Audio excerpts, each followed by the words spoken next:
안녕하십니까. 서민과 뉴스TV 홍영표입니다. 저는 전직 기업인 홍영표입니다. 현재 민주당 전 원내대표 홍영표 의원과 혼동하지 마시기 바랍니다. 서민과 뉴스TV는 뉴스를 살펴보고 서민의 생각을 말씀드리는 시간입니다. 여러분 많이 댓글로 응원해 주시고 아직도 시청하지 않으시는 분들은 구독과 좋아요 버튼 눌러주시기 바랍니다. 구독은 무료입니다. 대한민국 서민들, 대한민국 중산층, 말하고 싶어도 말하지 못하는 그 가슴속에 있는 말들을 시원하게 해드리는 방송입니다. 시작하겠습니다. 제목은 이렇습니다. 조국과 소득 주도 성장. 조국과 소득 주도 성장. 문재인 대통령은 2012년 대선 패배 후 쓴 1219 끝이 시작이다라는 책에서 우리의 확장을 가로막았던 근본주의에서 벗어나야 한다고 했다. 민주, 인권, 복지, 사람 등 좋은 가치를 진보가 모두 갖고 있지만 국민이 지지하지 않고 거리감을 느끼기까지 하는 이유는 교조주의와 근본주의가 남아있기 때문이라고 했습니다. 근본주의는 자신의 신념이나 근거가 합리적이지 않을 때조차 그런 신념을 고집하는 태도를 말합니다. 내 생각이나 입장이 옳고 상대방의 의견은 잘못됐다는 생각입니다. 나쁘게 말하면 독선과 아집으로 해석되기도 합니다. 문 대통령은 대선 패배 후 진보가 이런 근본주의에서 벗어나 사고를 확장해야 한다고 했습니다. 최근 조국 법무부 장관을 둘러싼 논란과 그런데도 그를 법무부 장관으로 임명한 문재인 대통령을 보면 7년 전에 근본주의를 버려야 한다라고 했던 모습은 어디로 갔을까 싶은 생각이 듭니다. 조 후보자가 9월 9일 법무부 장관으로 지명되고 임명되고 약 한 달간 한국은 조국 블랙홀에 빠져 있습니다. 거의 매일 조 후보자와 관련된 각종 의혹이 터져 나오고 검찰은 장관 후보자 청문회 도중에 후보자 부인을 사무소 위조 혐의로 기소했습니다. 사상 초유의 일입니다. 과거 어느 장관 후보자는 주택이 세 채라는 이유로 자진 사퇴했습니다. 또 다른 장관 후보자는 해외 부실 학회에 참석한 사실을 미리 밝히지 않았다는 이유로 문 대통령이 지명을 철회했습니다. 지금 조국 장관에게 쏟아지는 의혹과 비교하면 그야말로 조족지혈입니다. 세 발의 피입니다. 더 놀라운 것은 이런 의혹에도 불구하고 그를 임명한 문 대통령입니다. 옳다고 생각한 일은 끝까지 밀어붙이고 한 번 믿은 사람은 끝까지 쓴다는 문재인 대통령의 성격은 뚝심이라는 말로 포장되지만 이 정도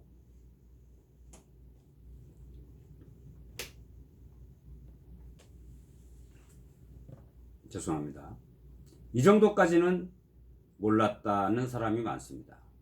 조 후보자를 포기하지 않는 문재인 대통령을 보면서 소득 주도 성장이나 재벌 개혁과 같은 다른 경제 공약도 임기가 끝날 때까지 고수할 수 있겠다라는 생각이 들었습니다. 정부의 소득 주도 성장 성적표는 현재 기준에 보면 낙제점에 가깝습니다. 정부는 소득 주도 성장을 위해 지난 2년간 최저임금을 29% 인상했지만 소득 하위 20%, 1분위,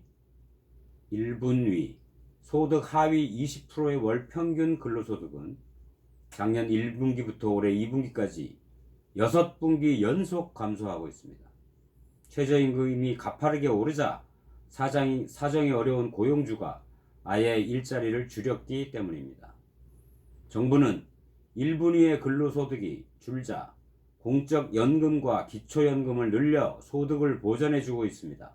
내년엔 현금성 복지와 노인 일자리 사업에 들어가는 예산이 훨씬 더 늘어납니다. 내년도 예산은 513조 5천억 원으로 올해보다 무려 43조 9천억 원이 많이 편성됐는데, 그 중에 절반가량인 20조 6천억 원이 보건, 복지, 노동 예산입니다. 경기가 어려운데 빚이라도 내야 하지 않느냐는 지적이 있지만, 재정으로 모든 문제를 해결할 수는 없는 노릇입니다. 세금으로 일자리를 만드는 것은 미봉책에 불과합니다. 모든 서민들이 다 알고 있습니다. 내년도 최저임금 시급이 올해보다 2.87% 오른 8,590원으로 결정됐을 때 최저임금 인상 속도가 너무 가파르다는 경제계의 우려를 드디어 정부가 받아들이는 것이라는 반응이 나왔습니다. 그러나 조국 장관을 끝내 임명한 문 대통령을 보니 소득주도 성장 논란쯤이야 무시하고 밀어붙일 수 있겠다라는 생각이 들었습니다. 조선일보의 한 기사를 참고했습니다. 전문가들의 의견은 소득주도 성장은 세계 경제계 어디에 족보도 없는 정책이라고 합니다. 경제학자들 사이에서도 소득주도 성장이라는 개념은 성공한 적이 없고 전 세계 어느 나라에서도 성공한 적이 없는 정책이라고 합니다. 국민이 실험 대상입니까? 지금 소득주도 성장, 임금부터 올려놓고 보고 일은 52시간 조금만 해라, 그렇게 해서 우리나라 경제가 좋아집니까? 일반 서민들 상식으로는 공장이 많아지고 외국인 투자가 많이 들어오고 국내 기업들도 국내에 많이 투자하고 해서 일자리를 늘리고, 또 그래서 더 생산을 많이 하고 수출을 많이 하고, 그래야 임금이 오르고 사람이 더 필요하고, 그래서 선순환으로 경제가 이어지는데,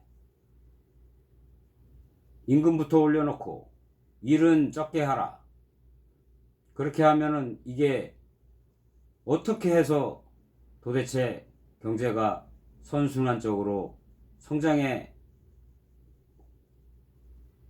곡선을 탈 수 있다는 얘기입니까?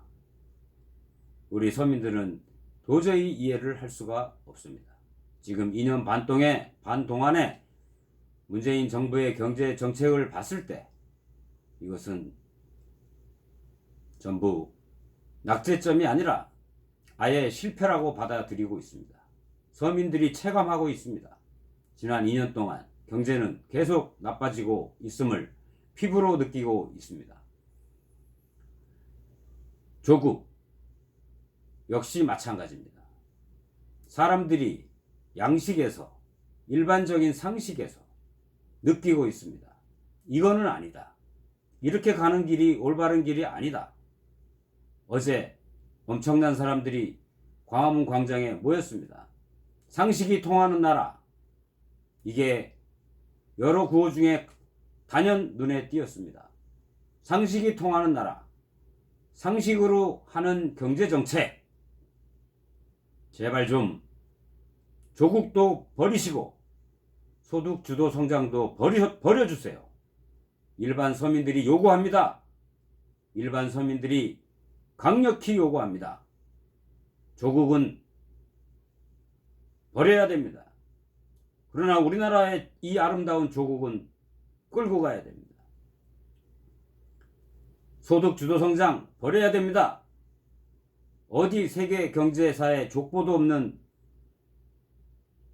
그런 경제정책을 가지고 나와서 국민들을 왜 이렇게 못살게 굽니까? 왜 못사는 구렁텅이로 몰아넣고 있습니까? 도대체 누구의 책임입니까? 그 대통령 한 사람의 고집, 잘못된 선택, 이제 바로잡아야 할 때입니다. 대통령이 마음을 바꾸지 않으면 국민들이 나서서 그 마음을 바꿔줘야 됩니다. 국민들이 나서서 이 현 정부의 정책과 인사에 대해서 분명히 뜻을 밝혀야 됩니다. 국민의 표현의 자유, 국민의 권력을 위임해 줬더니 국민의 뜻은 받들지 않고 국민의 뜻과 반대되는 방향으로 가고 있는 대통령, 그리고 집권여당, 정부, 청와대, 양식 있는, 상식이 있는 서민들이, 국민들이 바로잡아야 할 것입니다. 이상입니다. 감사합니다.